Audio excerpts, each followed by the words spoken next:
என்னை நீ என்ன வேணா பண்ண சொல்லு, ஆனால் கோவப்படாமல் இருன்னு மட்டும் சொல்லாத.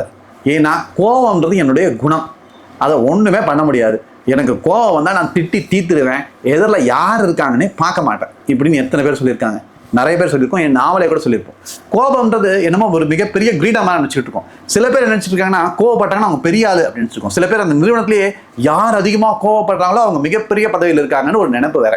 ஆனால் உண்மையிலேயே என்ன நடக்குது பார்த்தீங்கன்னா, யார் அதிகமாக கோவப்படுறாங்களோ அவங்களுக்கு பிபி, அதாவது இந்த ரத்த கொதிப்பு ஜாஸ்தியாகுது. அவர்களுக்கு ஹார்ட்ல சில பிரச்சனைகள் வருது. இருதய பிரச்சனைகளுக்கு வர்றதுக்கான முக்கிய காரணம் கோபம்ன்றாங்க. அது மட்டும் இல்லாமல் இந்த கோபம்ன்ற ஒரு விஷயத்தினால அவங்களுடைய மன நிம்மதியை அவங்க இழக்கிறாங்க. அவங்க நினச்சிக்கிறாங்க அவர்கள் மற்றவர்களை தண்டிக்கிறாங்கன்னு. ஆனால் அவர்கள் தண்டிக்கக்கூடிய முதல் ஆள் அவர்களே தான். இதை தான் சினம் என்னும் சேர்ந்தாரை கொல்லின்வர் நம்முடைய வள்ளுவர். இப்படிப்பட்ட இந்த கோபத்தை நான் எப்படி தவிர்க்கிறது அப்படின்றத பற்றி யோசிக்க போகிறோம்.